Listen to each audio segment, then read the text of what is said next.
Jacked Up Review Show. It's a Jacked Up Review Show. Jacked Up Review Show. It's a Jacked Up Review Show.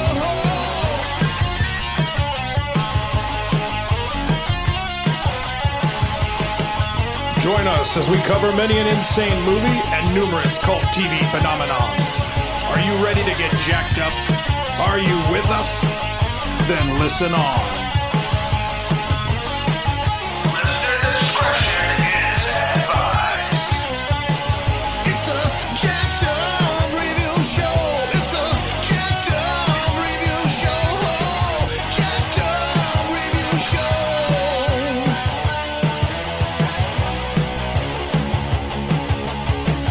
It's a Jacked Up Review Show. It's a Jacked Up Review Show. Jacked Up Review Show.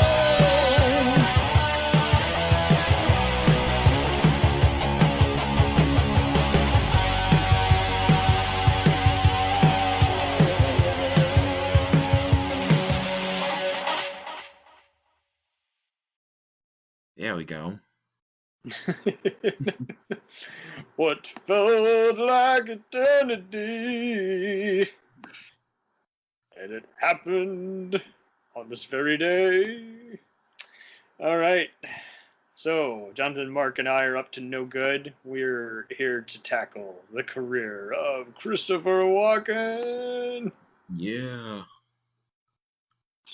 And no one's ever seen him, Jeff Goldblum, and William Shatner in the same room at the same time with their very pausing dramatically speeches.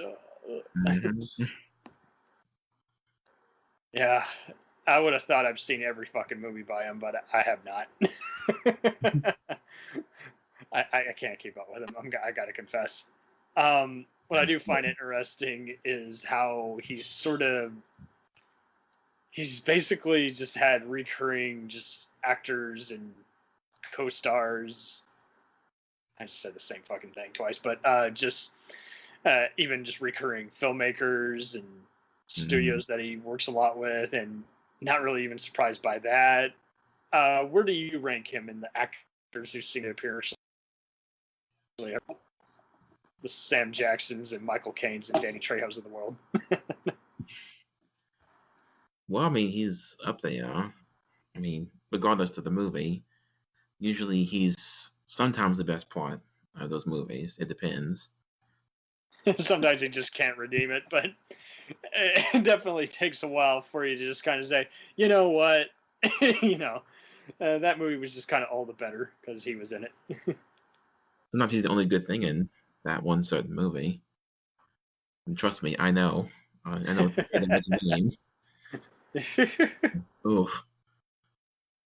Yeah, as we mentioned before, briefly, he definitely is in one of the weakest James Bond movies, and he just makes it all the more watchable by being in it, just because he's, for whatever reason, just has your attention.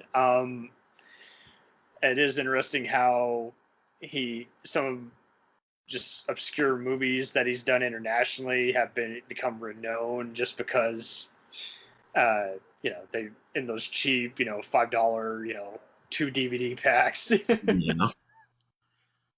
I mean, for God's sakes, he's in a different version of Puss in Boots. I'm like, for God's sakes, that was like in Italy.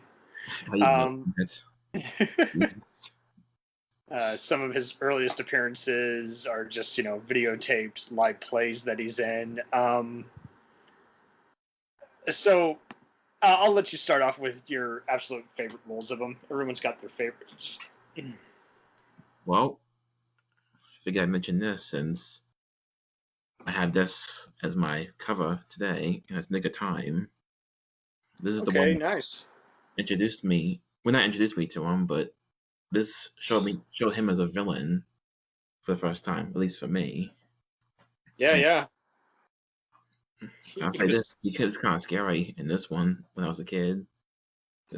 Yeah, critics gave him some serious shit for being in this particular one, but I thought it was interesting because, I mean, he hadn't really done anything. Well, he was starting to do a lot more of that at that time, Last Man Standing, a bunch of other stuff, and kind of through the early parts of the 2000s before kind of going back to a lot of amusing indie comedies and gangster spoofs. Mm-hmm.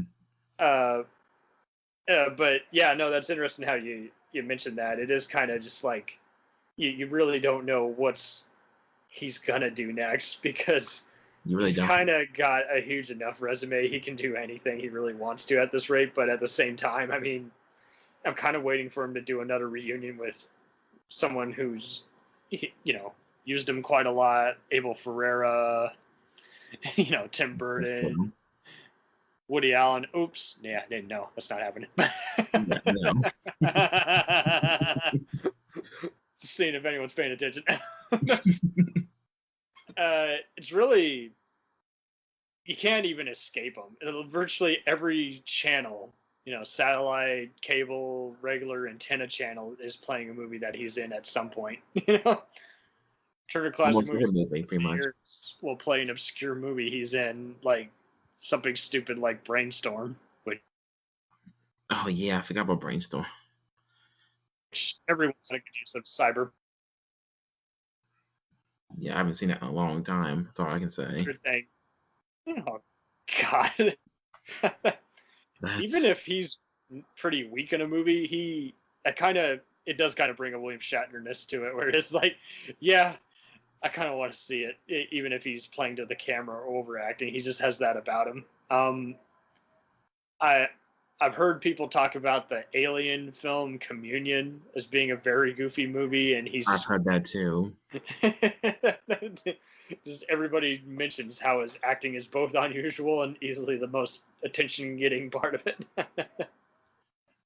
Oh God. Well, I know one I can mention is, I'm sure I'll mention this now, the scene in True Romance, which I always remember, the Sicilian scene with him and Dennis Hopper.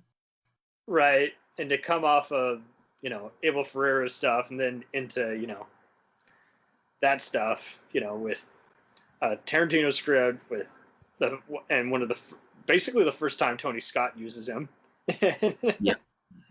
And yeah, like you say, the way he just holds that gun and he's playing off of Hopper, who he co-stars with a lot, and flat out just takes all that unusual dialogue and makes it work. Yeah, he totally hits home. And it's funny when you watch the behind the scenes of that, because you can tell he's like unsure how to use the gun, and he has to ask somebody, Yeah. It's like he's so used to having everyone else do his dirty work. I mean, yeah. The humble coward. He at least watches the guy who's getting killed, even though he's not carrying it out. Yeah. So I would definitely say he has a Christopher Lee to him, even when he's on the verge of just kind of really just walking and talking. Just it's not hard to. Yeah, but I mean, even he plays against himself even a few different times, like with A Prophecy for the most part, even Pulp Fiction, even though most people doing an impression of Walken will eventually mention the infamous line in Pulp Fiction. So it's just like, I do that. I don't remember him in Ants, but I'm sure someone remembers him. I remember him in Ants. Oh, okay. I guess he was the best part of that. Yeah, him and that's about it.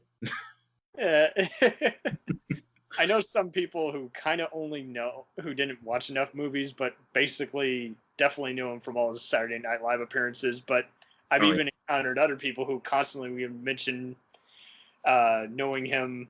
Get this, they'd start out mentioning Sleepy Hollow, and then they'd mention Blast from the Past and Joe Dirt. I was like, really?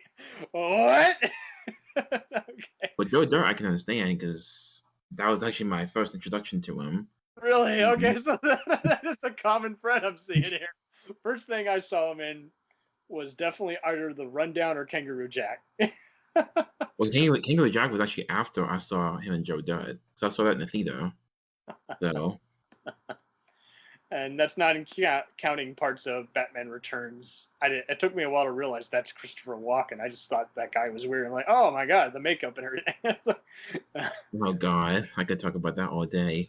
how miscast he was. Yeah, I have friends who are fans of him. They're like, I don't know what he's doing. They just let him monologue. Yeah. I rewatched The Deer Hunter last year, and I gotta say, great movie. We'll never watch again. It's just so Nope. exhausting.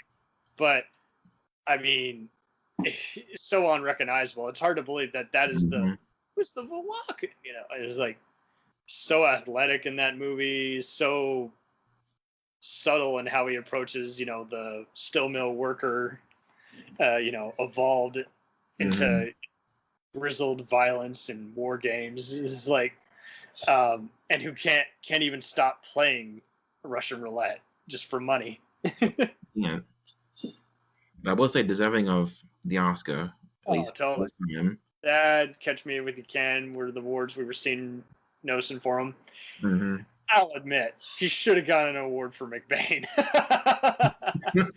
Because that was him returning to Deer Hunter fame. Yes, it's a stupid-ass movie, but it's also a great Christopher Walken movie.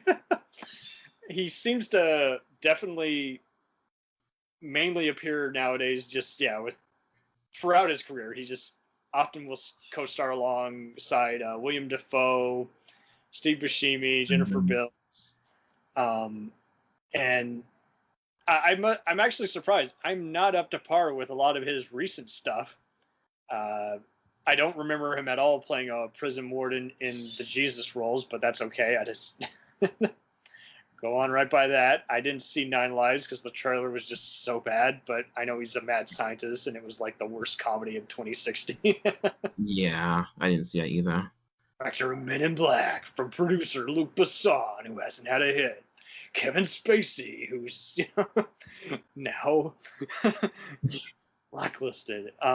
I know he's in a movie with De Niro, another common co-star, called The War with Grandpa. I'm Yeah, I've not seen that. I know plenty of people who've seen that. Well, at least now they have. And not good. They're basically telling me he's the best part of the movie. Honestly. Well, there you go. I am looking forward to Percy. It's a movie by Clark Johnson, Homicide fame, but I was so confused by it because it's like, where is it playing? Oh, it must be on the festival scene, and it's delayed due to COVID. I just saw that trailer a few days ago for that one. Oh, so there you go. It's picking up. And Wild Mountain Time is an upcoming one. Oh, yeah. That's the one everyone's blasting as having very unbelievable Irish accents. Which one was that? Friends of the show, What Were They Thinking, have noted upon it and did their best. Oh, that one. I forgot. Not to be confused with Rocky Mountain Way. I know. He's apparently a voice in the Jungle Book. Oh, God. Sue me. I haven't seen it yet. I saw the Jungle Book. He actually sings. I'm not even kidding. I still remember that in the theater.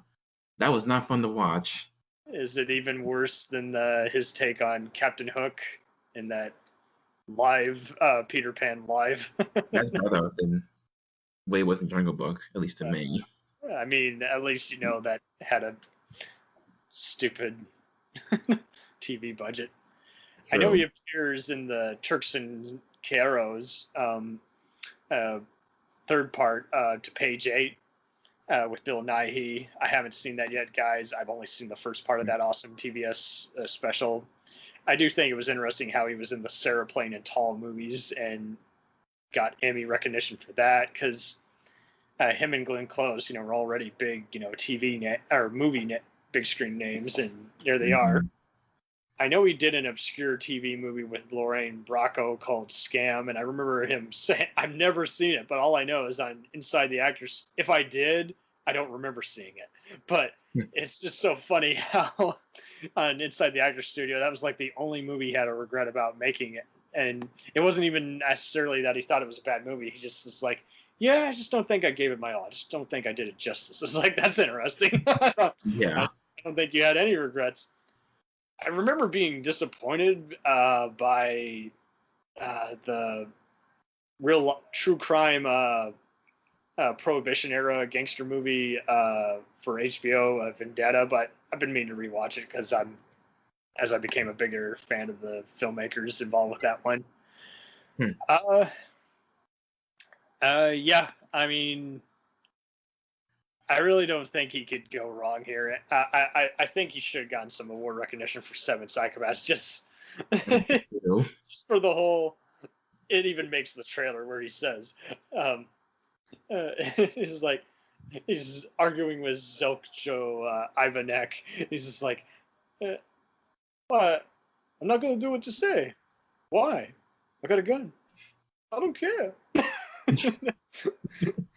Oh God, I did rewatch Stand Up Guys, and it really does stand out way more to me than usual. It really has a Midnight Run feel to that whole process, and I do remember my father told me about a hysterical NPR interview with, actor turned director Fisher Stevens, and how it was basically going to a playground every day, working with him, Pacino, and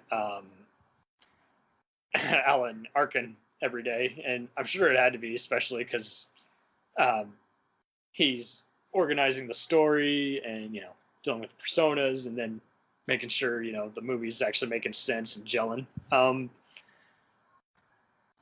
I think it's interesting. I would have thought he would have appeared more often with Steven Soderbergh just because he's been in just so many indie films. But, I've been mistaken. Like, as close as he gets is with the Ocean's 11 inspired movie, Pool Hall Junkies. I don't know if you remember seeing that one. No, I never even heard of that one. Let me see. Wow. I could have sworn fucking George Clooney was in that movie. Well, probably got it mixed up with a different movie. There were so many heist comedy movies around the 2000s. This is like... I know. They all blend together sometimes. Yeah, Full Hall Junk. Yeah, whatever. It was really a nothing role for him, but he kind of made it better just by being in one scene. Yeah, I'm getting mixed up with a different movie that George Clooney's in. That wasn't Ocean's 11, but was also from 2002. But I'll probably rewatch again just because Charles Palminteri, Allison Eastwood, and Glenn Plummer and Anson Mount are in it. So it's one of those movies that ends up in like a 10 DVD pack, Anchor Bay. That's probably where I've seen that somewhere. Right. I saw it like on 2 a.m. on Spike TV, so there you go. It is interesting how he did kind of he did both quantity and quality. He would star in a bunch of stuff every year, and it wouldn't matter. He's like, yeah, I've seen him in everything this year. He's awesome. He's in Nick of Time, and Things to Do in Denver, and The Prophecy, and Search and Destroy, and Wild Side, all in 95. So he is tied with Banderas as having the most movie credits, and that doesn't include makeup artists or stunt people or porn stars. This is Banderas, and he has the most movies. I count it. 2, 3, 4, 5, 6. Yep, 6. Yep, 6. Also like Banderas, 6 movies in 95 alone. Yows! I find it even funnier how he's been in so many other movies. I can easily kind of think in my mind, at the back of my head, where, yeah, I could see him being in that, but I don't really actually remember him being in that. A lot of people tell me he was like the best part about Excess Baggage, the movie that killed Alicia Silverstone's career along with Batman and Robin. But I don't remember him and Benicio del Toro in that movie at all. And ironically, I don't even recall it being that bad of a movie, just an average, mediocre, watchable, stupid movie. I've always heard about it, I've just never seen it. So. I think it came on TBS. It used to. It was their 5 a.m. movie. I'm not surprised. There you go. He's been in a lot of other stuff with John Turturro and Jeffrey Wright. What's funny is I used to get Kiss Toledo, Goodbye, and The Opportunist, these 2 other obscure dramedies he's in, mixed up, but they're actually not the same movie. But I remember Toledo was pretty stupid, had like Michael Rappaport, and The Opportunist was actually pretty watchable. There's even a kick-ass trailer for it on one of those I think it's Artistry Home Entertainment movie DVD packs. I don't recall him in Mouse Hunt at all. I think he was a surprise cameo on Mouse Hunt. No, so there you go. Yeah, I don't remember him in that at all, and I've seen that stupid ass movie a few different times on TV. But Unfortunately, I remember a lot of people saying, "Why was he in Wayne's World 2? Why wasn't he in Wayne's World 1 and he got to be in Wayne's World 2?" yeah, he was incredibly wasted there. He's done some obscure Italian stuff that I think is on DVD, but you gotta hunt it down. I don't recall him in Mistress at all, but I recall that being an interesting movie. I always remember him as the Headless Horseman in Sleepy Hollow. So there you go. Of all the better. Just that image alone. The hell out of you as a kid. There you go. Ray Park's body for Christopher Walken's head. So there you go. Exactly. Suicide Kings he definitely easily owns because he goes from being victim to kind of having the upper hand, even though he's the one being taken hostage. Mm-hmm. That's kind of a one-time watch, though. It is a movie that gets increasingly less funny as it goes on, and I get that it's a dark comedy and it's a Tarantino knockoff, but after a while, it becomes a real chore to kind of get through, even though it's very watchable. Very true. I'll have to rewatch Touch, but I do like how he's worked a few different times with Paul Schrader. I'm trying to remember. I only remember him in Stepford Wives. Fortunately, if I saw that, I don't remember it. That's probably a good thing because that movie was bad. Yeah, there you go. I think Abel Ferrara really does kind of just show a different side to him. I mean, King of New York, I didn't take a liking to it instantly when I saw it, but now I can honestly say it is definitely one of the best gangster movies of the 90s. Oh, definitely. With an all-star cast, but I've tried rewatching The Funeral a few different times, and I don't know, I can never get into that one. And I might just have to just force myself to sit down and just watch it again. Because some movies just get better when you just supply yourself more. And, I mean, come on. It does have Isabella Rossellini, Annabelle Sciorra, Benicio del Toro and Chris Penn, but I don't know. I have just not... I've failed twice, so I might just have to just apply myself, and only from a third time will I be able to say, yep, it is or isn't for me. But yeah, what can I say?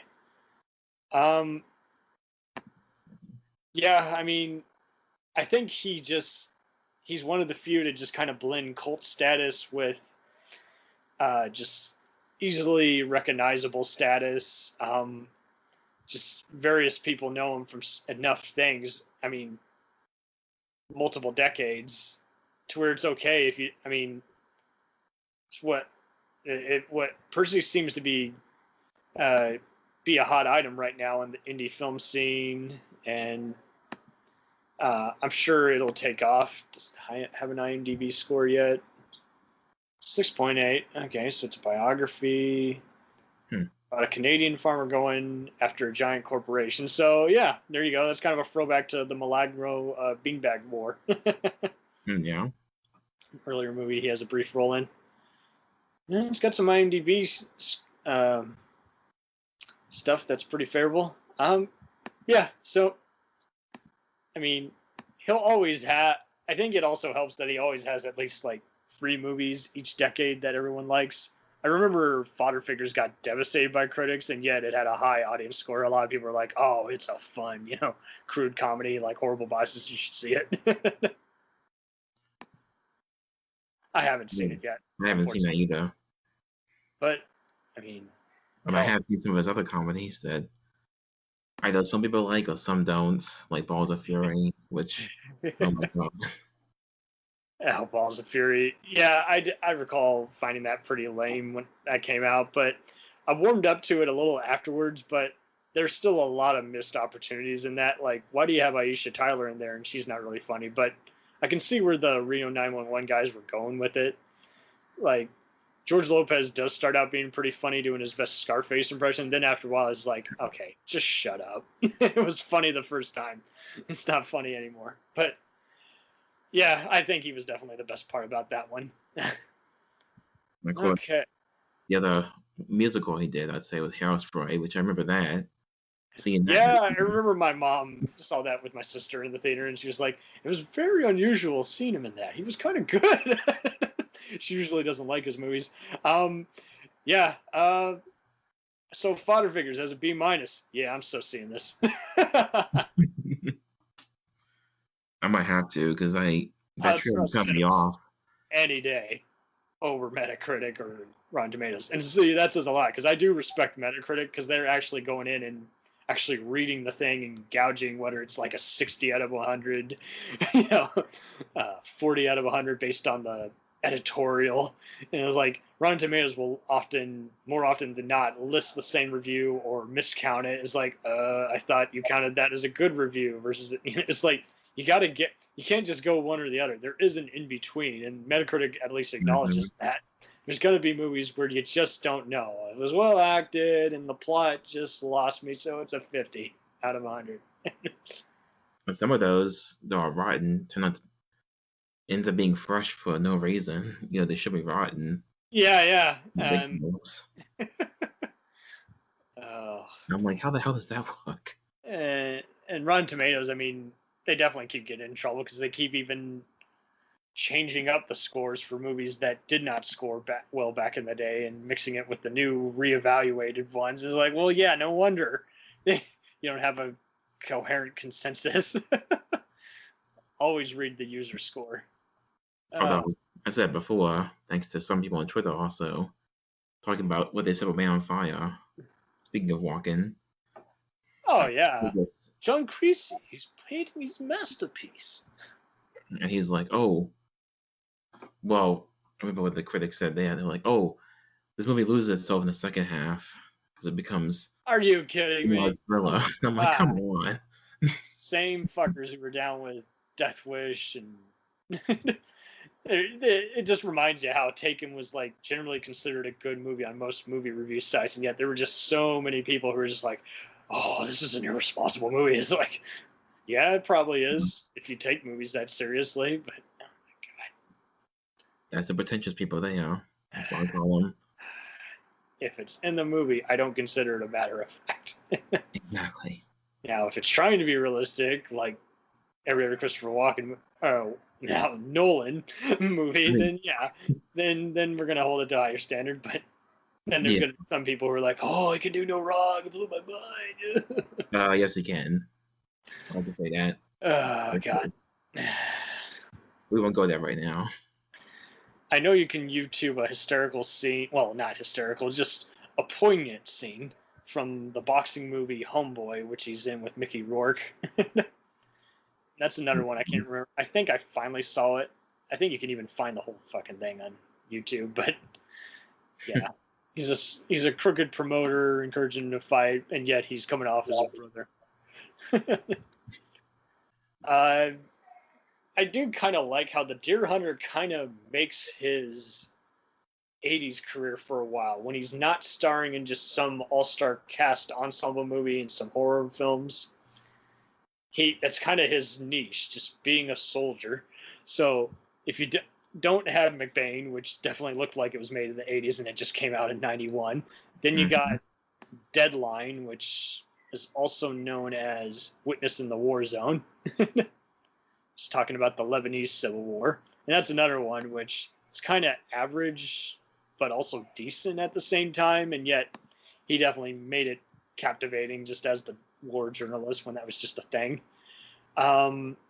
He's also in, I guess Last Embrace could count. That's a Manchurian Candidate kind of movie. He's playing one of the friends of the war torn guy. I think they even say in Pulp Fiction he was like a soldier, so he's got a theme I think is funny.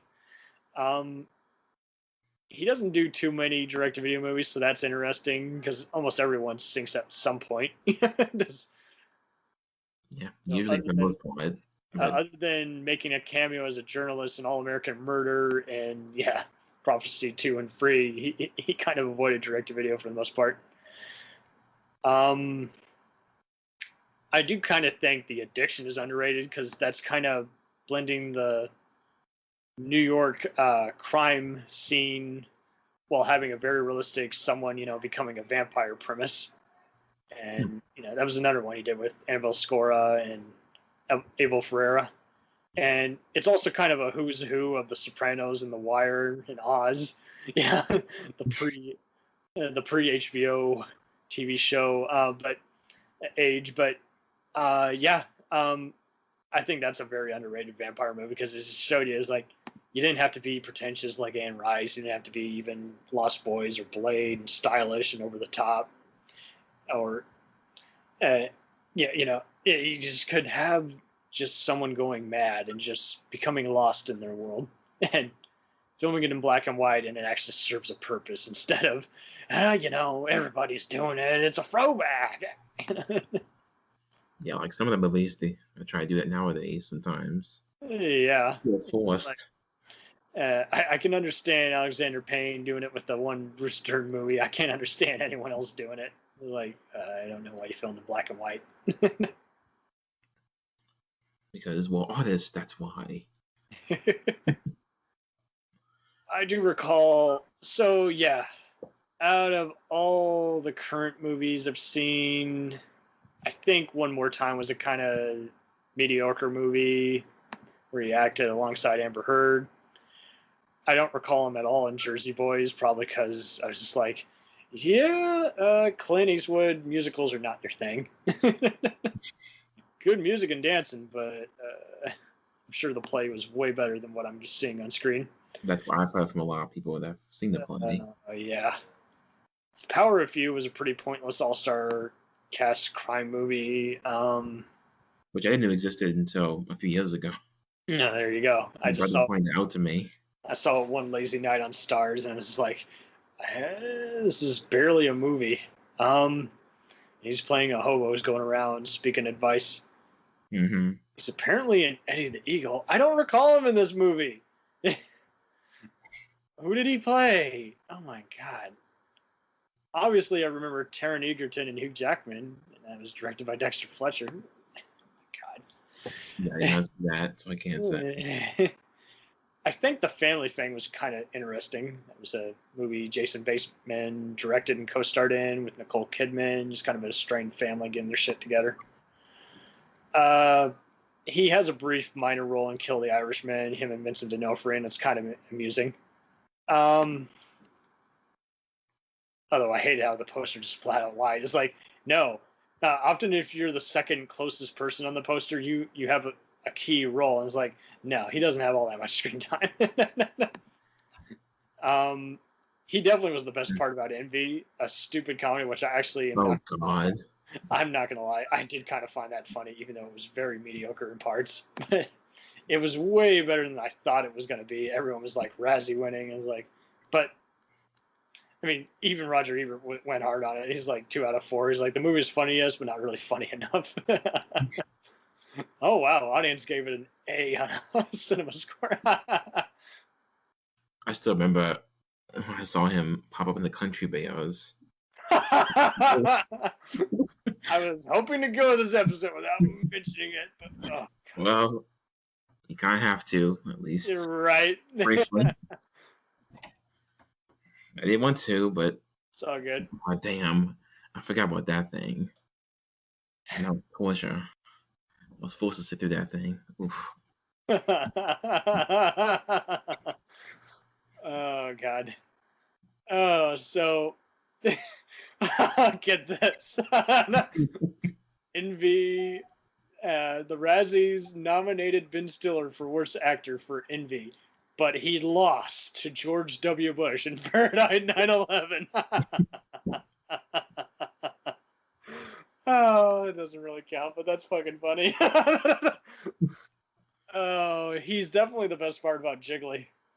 Pacino overacts way too much. I mean, yes, he gets points for shooting someone in the head, let alone an actor who always plays the scumbag being the one who gets shot. But I mean, come on. I mean, Christopher Walken's talking about, I think, getting ejaculation on your hair or some bullshit. I was like, I don't know what he's talking about. Come, put it on your head. It's nice. I'm like, what? Did he monologue that shit? Please He tell me he probably doesn't did. actually think that. I bet you he did. God. I still think that shouldn't have directed. That should have ended the director's career. Yeah, Martin Brest is a great dude. He should have at least done another wacky movie. But who knows? Maybe someone, I don't know, was it co-funded by actual mobsters who were the inspiration for the movie? What happened? Did he get I don't to make know. him? Did he get blackballed? Did he just say "fuck Hollywood"? I've been putting up with your shit for 2 decades. I'm done. Cinema Woman in Beverly Hills Cop. We're enough trouble. That's it. That's it. And Midnight Run. Right? Yeah. Countless. I got fired from war games. I will admit, I did enjoy the robbery movie, the Maiden Heist, which he was in with William H. Macy and Morgan Freeman. And I know a lot of people just only saw the trailer, and let alone the memes they made of Morgan Freeman with cotton candy when he was out filming. And they're like, it's probably the best part of the movie. And I actually saw it, and I did think it did a pretty good job, even though it was still pretty unremarkable. It was hardly, I mean, there's at least enough wackiness to it to at least make it, I think you'll at least watch it 3 more times when you're just in a very straightforward mood. Mm-hmm. Oh, God. Keep that in mind. Fade to Black. Oh, God. I think I did see Fade to Black. That was it was a better idea than it was an actual movie, I think. It's talking about so many shady, McCarthy era type stuff or some shit. Let me look. I might be thinking of a different movie. Am I thinking of the right movie? Another one I've always heard about is At Close Range. Oh, yeah. That's definitely a good one. I just No. never got to watch that. Nope, I'm mistaken. I have not seen Fade to Black. I'm getting it mixed up with a different movie. I think I'm thinking of The Missing Person with Michael Shannon. We'll have to do an episode on someday. I don't recall Click, and that's okay. Why would you want to remember? Yeah, I remember Click. Oh, there you So that's all I'll say about that. go. Oh, Once again, he's the best part of that movie. so there you go.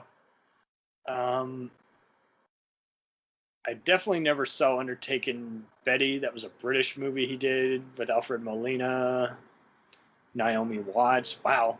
How did I not see this? It just looks like a Tarantino type poster.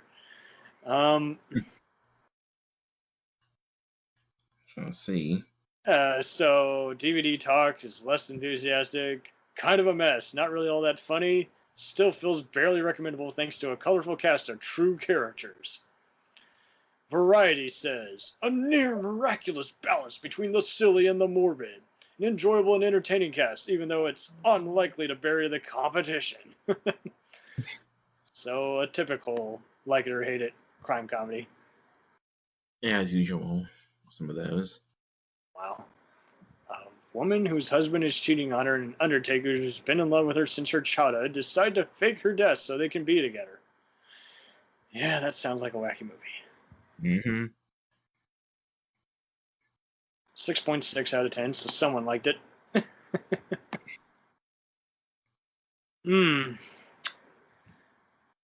I recall him getting some attention for Scotland, PA, but I don't recall really getting into that one, even though it was Shakespeare inspired. Well, I think I know it's not like a film role, but I always remember the music video he was on. Fat Boy Slim. My Aunt Lauren loves him so much. She used to, I think, have that as like a wallpaper or something, or just once a month she would just randomly just share the video just because she liked the song and the video so much. It's like, yeah, it's kind of cool that he's actually dancing, and he is a pretty cool dancer, kind of like John Travolta, except I do actually want to see him dance, unlike Travolta. It's like, all right, dude, kind of getting up there in age when trying to prove. It's kind of interesting how I would have thought he would have worked way more with Sidney Lumet, but yeah, no, only just as the kid in the real life crime story, the Anderson tapes. So that's wild. I do recall some people saying they checked out the 1977 horror film The Sentinel because of him. Oh, I heard about that. Yeah, so that's very interesting as a movie overall. Yeah, it just actually just flat out blasted at the time. The director of Death Wish is involved, and then other people start coming to it after a while, saying it's not actually bad, despite trying to capitalize on Rosemary Baby and The Exorcist. And other Although, people still stick to their guts. They're like, "No, I walked out of that back in the '70s. So awful." the one scene I always remember him from, especially from that year, is of course the one scene in Annie Hall that is just so weird, but yet Right. so well. This is basically the main scene that everyone remembers him from. That definitely made everyone remind him, hey, he can do comedy. I really got to say, I think he kind of carries the Dead Zone. I'm sure he does. I haven't seen that. Oh, really? Okay. Yeah, the TV show kind of definitely popularized it more. It was the show itself wasn't exactly mind changing, but it was just kind of more interesting in that Monk and Stargate kind of just being filmed in Canada and having X-Files kind of mystery stuff. Jeffrey Boehm. Oh yeah, that's right. Briscoe County and Indiana Jones free. So, I mean, it was taught for a while, but I just kind of recall it just kind of being a one-time watch. It was just so fucking depressing. But yeah, Pennies from Heaven definitely has to be one of his best roles. Just so expertly staged by Herbert Ross, and what can we say? The cast as Bernadette Peepers. I cannot speak today. Bernadette Peters, everybody. Jessica Harper and Steve Martin. And it lost on Golden Pine. Come on here, people. Yeah, the screenplay is kind of loose, but it's definitely one of the more accessible just dramas. Even though it's listed as a romantic drama, I don't really consider it that. I mean, jeez. So much wrong sauce here, people. It was a box office bomb. Should have re-released it, made its money back. I guess they were too afraid to. That's my guess. I don't like Herbert Ross. Oh. That's right. I forgot he was in Wedding Crashers. Yeah. That's definitely the one my martial arts buddies, Manny and Cloyce, quoted the most for whatever reason. They just remember him from that one a lot. Definitely they'll remember Nick of Time, Last Man Standing, or even Pulp Fiction, but for whatever reason, that one stands out. But I was glad I did rewatch Things to Do in Denver, because I'm the man with the plan. It's just, he's still basically in Pulp Fiction, just more or less, true romance mode, and yet it doesn't have anything to do with Tarantino. But I like how, there wasn't any rumors of his health ailing or anything. He just took that on. That was pretty risky. And he could have easily become, the rumor of I'm only on here for a day or two. And it's like, no, he wasn't that guy. He's like, I'm going to keep just playing all these loony, New Jersey characters. It works so well with the little screen time he has. Right. And it is kind of funny. Nick of Time is one of those, it really depends on who you are. I have seen so many people violently hate that movie, and I've also seen some people say it's just one of their favorite 90s thrillers. It just was always, to me, just a commonly shown on USA Network. I never thought it was life-changing, but I do recall many people who saw shows like 24 just kind of know how it was kind of making use of the real time, and yet at the same time really didn't. There's plenty of moments where it's like, yeah, sometimes already it overlaps. So I think it was just a movie with troubled productions or just not as inspired filmmakers. So I don't know. I've never had an issue with it, but I'm not going to speak for everybody. I know plenty of people who have hated that movie since it came out. Oh yeah, there's like I said, some people who are big fans of it, like me, who find it to be very underrated. So, well, especially out of all the earlier Johnny Depp roles, before he just got oversaturated in drugs and women and Jack Sparrow. It's like, no, with that one, I think if you were to ask most people nowadays, they either haven't seen it or they come around to liking him in that, and even it's not hard to find a streaming platform that carries, 21 Jump Street, and Yeah. they've seen the deleted scenes from him in Platoon. I mean, they even made an action figure of him. So this brings me to my next stage, getting back to another weird actor who we all kind of like, and that is Walken. Have they done an action figure of him? In any way? Maybe they've done a Max Zorin one for James Bond, but I don't think they've done any kind of Christopher Walken. Let me see. No, that's a good question. Let's see. Looking up Christopher Walken action figure. Not action star, I mean action figure. There we go. Oh, what do we got here? Yeah, okay. I'm seeing a King of New York action figure. I'm seeing a Fatboy Slim standee. And I'm seeing a Sleepy Hollow. And I'm seeing some custom skulls. So yeah, that was by McFarlane Toys when they were doing the movie Maniacs for various horror icons. Nice. Yeah. Wow. Okay, so nice. The Swiss Toys was the one that did the King of New York action figure. Nice. That's a pretty damn good. That's an awesome figurine because that could literally. That looks almost like his True Romance character. I was about to say, it does look like this romance character. Let alone it could even just look like Max Zorn and James Bond. So there you go. Yeah, Chris Walken is basically what has he done? That's a good question. I mean, he hasn't fallen so off the line where he's like, man, there's just so many of his movies I just can't watch. Countless people can make lists about their favorite performances from him because some people just, the weirdness is what draws you to him, and he's definitely one of them. The quirks. His mannerisms, that's what we love so much. Each time.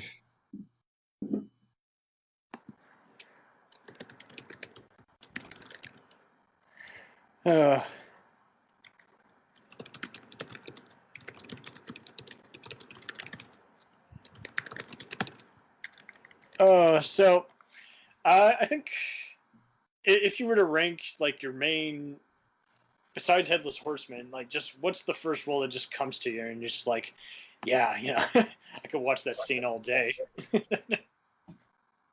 I mentioned before, two I mentioned before, which was his character in True Romance, just for that one scene alone.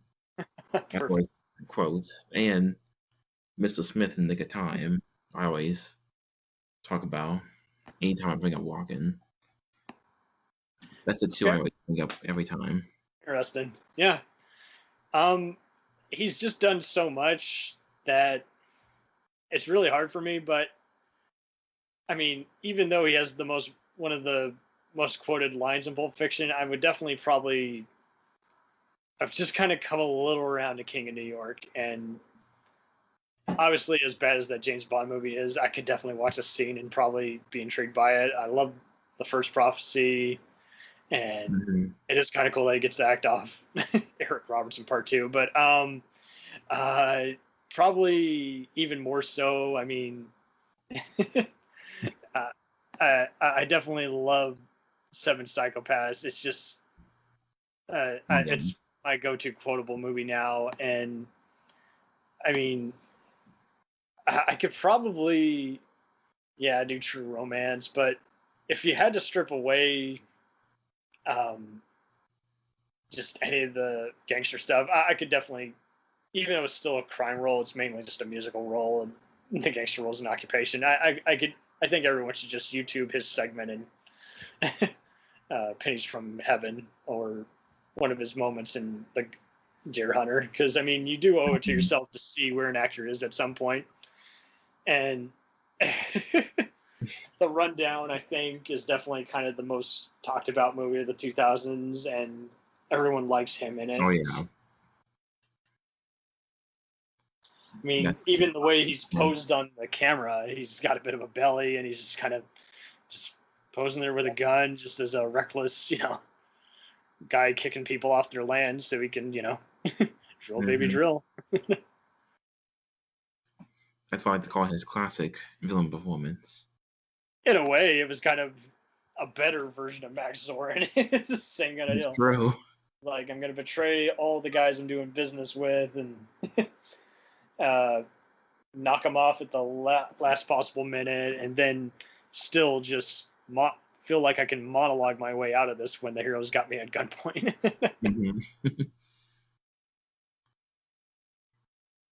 That's always about him in that movie. Yeah. I've never heard a single diva story from him. I know for a while he was like a suspect in the whole, Natalie Wood incident because he, was Oh yeah. him, Robert Wagner's friend. And then when it's like there was a 97 interview and he lawyered up, which I think he just should have not lawyered up because, I don't know, when you lawyer up, you just look suspicious anyway. And it's like, did you forget something? And it's like, other than that, I've never heard about him being a prima donna or a creep or anything, despite doing that so well on screen. So, what is your favorite Saturday Night Live appearance by him? Oh God. So obviously, we got more cowbell. We got more, him talking to the narrator. That's actually my favorite one, the Continental.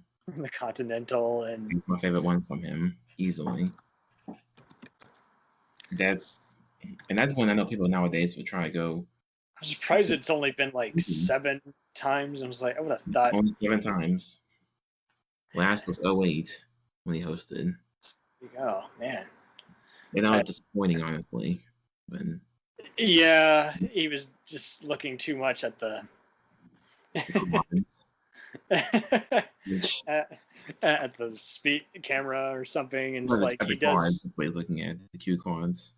And, I mean, I can forgive that sometimes, but when it's obvious, I have to point that out.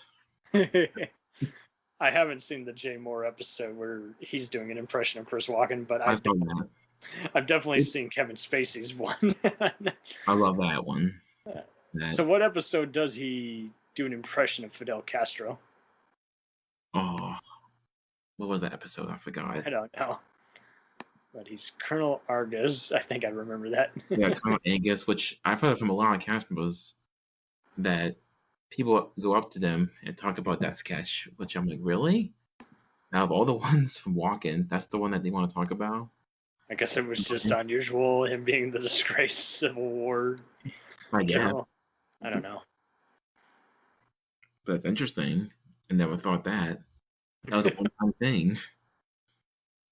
And I mean, like all the guys who hosted numerous times, I mean, he got, for God's sakes, he got a best of DVD. Which I actually have. I bet. That's how I got introduced to watching him on the show, was watching that best of. There you go. So I think that's helped a bit. It just, has he been on Broadway a bunch? I know he did plays back in his early days, but let's look. On stage.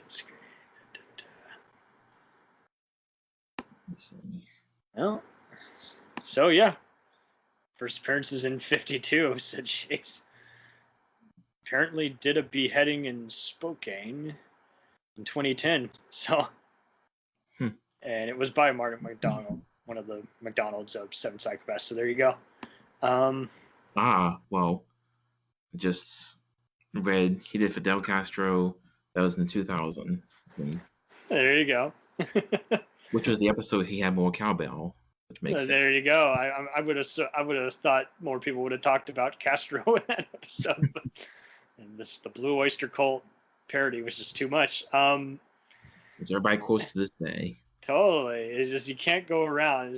There's always, and it doesn't take long for someone to share a meme or something. I'll show they for that. Yeah. He started in 1970. Play of Lemon Sky, and then he's done Wow. He played Romeo in a 68 version of Romeo and Juliet. Not to be confused with the 68 movie. He played the King of France in The Lion in Winter. Man. So kind of typical, kind of fun stuff. Yeah. Tennessee Williams, Sweet Bird of Youth in 75, playing Chance. There you go. That's Tennessee Williams, man. That's some heavy stuff. No. So he definitely used the looks for all they were worth back in the day, and then just kind of got on with just kind of the little humble, you know. I mean, he can take it to the bank at this point. I mean, no one's going to say no to him appearing in a movie now. No, they He has won't. that kind of unusual likability. He's not Tom Hanks, but he's also not, some other has-been who everyone liked, but everyone hates working with. No, if you have him in your movie, you'll be, well, if you get a chance to try and get him, you're going to beg him to come on. Well, everyone's going to basically be browsing the shelf and is like, you had me at Christopher Walken. Like I said, that's what makes me so special in the end. Totally. Alrighty. So I'm going to let you promote what you're going to probably review on the Action Elite next. Just throw them out there. Any kind of movie you're thinking of. Well, I already scheduled one, which is actually one we mentioned on an earlier podcast with Jean Reno, 22 Bullets. Woo! That's my next one. So look out for that one. I will look for it. It's a pretty general crowd pleaser. Genre. Alrighty. Well, that's all, folks. We're fucking tired. Alright. We'll return after these messages. Hey, feeling down? Feeling low? Not enough podcasts about movies in your life? Why not try They must be destroyed on sight. the new Podcast Cure-All? Sure to get you right with the world and on a path to better living. We have exploitation, we have Italian horror, we have zombies, we have slashers, we have crime films, we have spaghetti westerns, we even have sci-fi and sex comedies. So take a dose of They must be destroyed on sight. as needed, and let the hosts, Lee Russell, Daniel Harper, Paul Romali, and the odd guest host cure what ails you. Warning, may cause atrophy, African consumption, black fever, bone shave, chin cough, colic, cramp colic, dropsy of the brain, elephantitis, grocer's itch, jaundice, mania, miasma, mortification, palsy, Pott's disease, rheumatism, scurvy, St. Anthony's fire, summer complaint, and worm fit in some people. Consult a physician before listening.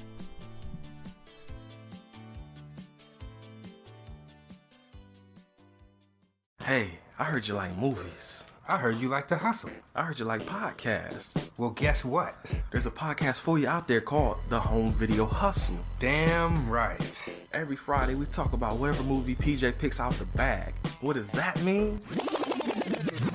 Every Wednesday on our YouTube page, I put a bunch of movies in a bag, and PJ picks one out at random. And then we just watch it. We talk about it for maybe like an hour, hour and a half, 2 hours, whatever we feel like doing, wherever the conversation leads us. But do we actually talk about the movie? Most of the time. Ah, Tangents galore. yes. So believe me, we may be a movie podcast, but it's not always about movies. We might talk about video games, Music. Yeah, that's the big one, music. Sometimes we might get a little bit of politicalness in there. Yes. Sometimes we may just, we know what we like to do. We like to tell stories, PJ. Ah, yes. I am the master storyteller Yes. of the podcast realm. Undefeated. So if you like to hear about movies, video games, whatever foolishness comes to our mind, the most random stuff you could think of, check out the Home Video Hustle. You can find us on the Stitchers, Yes. the Google Play, Yes. Apple Podcasts, What else? Podbean, What else? Podcast Addict, Goddamn. all that. Ain't no reason you can't get your hustle on. We everywhere, worldwide, baby. Hustle, motherfucking hustle. Hey, we can't cuss in the promo, PJ. Ah, We gotta be family friendly. There may be podcasts out there that don't want his hair to say ah, ah, all yeah. that good fun stuff. Well, you. Don't run the listeners away, PJ. Ah, I'm sorry. But this is going kind of long. Yes. So we'll end this and say, hey, check out the Home Video Hustle every Friday on all the various podcast outlets. Peace. Peace.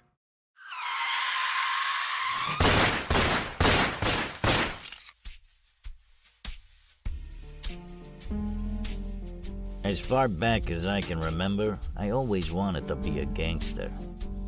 And while Witch didn't make it to the top of the world, he did make the Gangs of Hollywood podcast. So join the gang and enjoy a movie review podcast about movie gangs, gangsters, mobsters, and the mayhem they cause. You can find GOH Podcast on Facebook, Twitter, and Instagram at GOH Pod at www.gohpod.com, as well as your favorite podcast listening app. And remember, say hello to your little friend for me.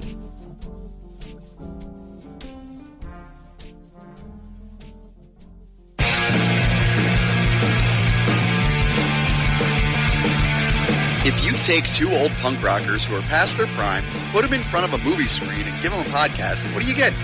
Cinema Punks. Cinepunks. It's the mixtape of movies.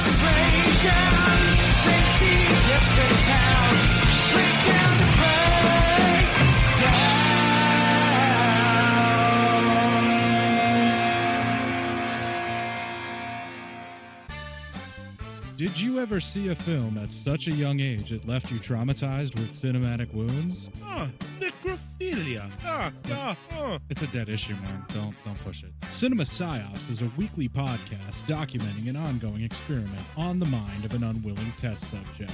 No one should have to watch this movie. Oh, no one should have to watch this? No one should have to watch this movie. Surprisingly, it's not a topic that a lot of people really want to tackle. I'm shocked, Prudes. I know, really. Right? It's the next sexual frontier that no one wants to explore. I am, in the most sincerest of senses, disappointed in you. It takes a powerful goddess like Connie, jam her arm down the monster's throat and kill it. Oh, I'm still tripping out over that. Even as a kid, I was like, I gotta find a girl like that. Every week, I get a new look of disappointment that I never thought I could get out of her. Unimaginable. At 12 years old, you should not be watching this movie. Obviously. At 13, you should not be. 14, you shouldn't be. I'm not entirely sure even 17-year-olds should be watching this. Just because you're offended by something doesn't mean that you have the right to demand that it doesn't exist. Watching this film again, I had all of this like little nerd glee with everything that kept little popping history up. doll popping up absolutely. at you. So I totally loved this film. Hey, I know why you couldn't see that. It's because your brain's warped from watching this shit at 12 years old. Yeah, this is a rough movie. I told you ahead of time when we were getting ready to do it that it was How going to be did a you rough watch one. this shit at 12? Because physical wounds heal, cinematic ones don't. Listen to Cinema Psyops.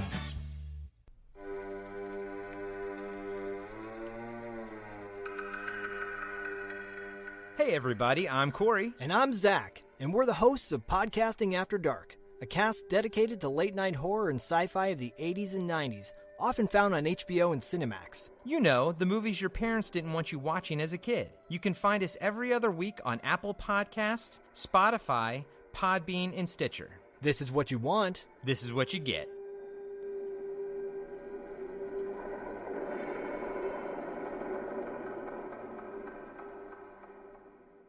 It's time, let's check our cue, baby. Pair it with a couple brews, baby. We love good movies. We love the bad ones too. So we watch them all and pass their lessons on to you. Oh yeah.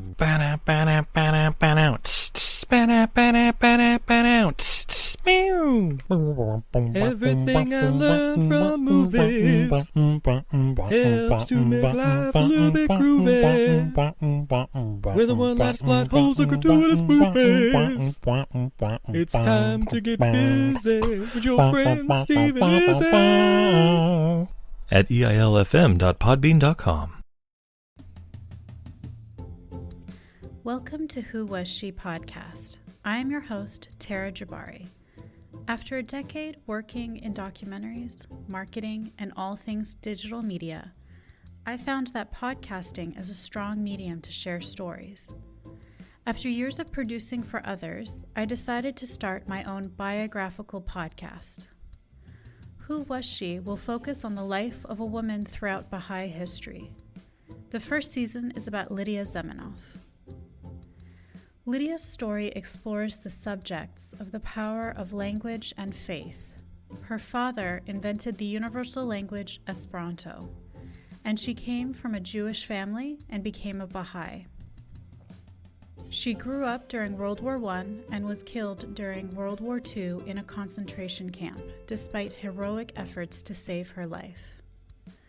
How can one person's life intersect with so many others, connect across borders, and inspire a biography which inspired this podcast? Over the next few weeks, I will share her story with you and the lives that were most affected by her and those who affected her life as well. They include her father, Ludwig Semenoff, her spiritual mother, American journalist Martha Root, and the Baha'i German soldier Fritz Mako, who worked for the resistance undercover while having to serve the Nazi Party. I want to thank the author Wendy Heller and George Ronald Publishing for their blessing to let me use Heller's biography, Lydia, The Life of Lydia Semenoff, Daughter of Esperanto, as a main and instrumental resource for this podcast. So please subscribe and learn about this amazing woman who traveled through 3 continents in an effort to bring unity through the power of language. You can also find more information on our Instagram, Facebook, and Pinterest at Who Was She Podcast. Music was composed and performed by Sam Red. I am your host, Tara Jabari. Join us next time as we begin our journey about Lydia Semenoff.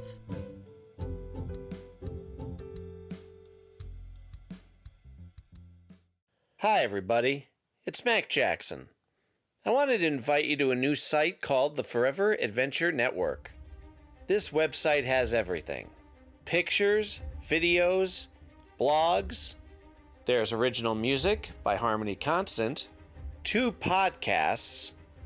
One is the MacGyver podcast, where we celebrate Richard Dean Anderson, his iconic roles, and how it's influenced our lives. There's episode discussions, interviews, and life conversations. The second podcast is the Never Gets Old podcast, where we celebrate all the best things that we love in life, from TV, movies, music, and comics. The site is also the home for the MacGyver SG-1 audio series, an ongoing adventure series that continues the adventures of MacGyver and SG-1. There are also multiple stores to choose from for all of your pop culture and adventure needs. Come on by and check us out today. And thanks for joining the adventure. Are you sick of the same old stale podcasts? Well, then join Vanessa and Darren as they dissect movies of all kinds. The 2 lifelong cinema lovers bring their favorites, curiosities, and first-time watches to the operating table and inject them with a healthy dose of snark. Then there's the waiting room, where they examine books and short stories. So just look for them on Apple Podcasts and where fine podcasts are available. They're part of the Legion Podcast Network. Follow them on Twitter at VDClinicPod. Join them on Facebook at facebook.com/groups/VDClinicPod. Or email them at vdclinicpod@gmail.com. They're ready to cure what ails you. And still, they just might be a little contagious. We now continue with our program.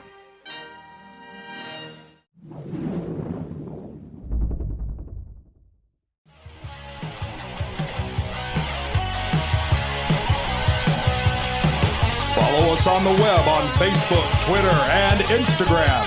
The podcast is available on Podbean, Spotify, iHeartRadio, Anchor, Apple, and anywhere else podcasts are available. Feel free to review our show and leave comments on any of those sites.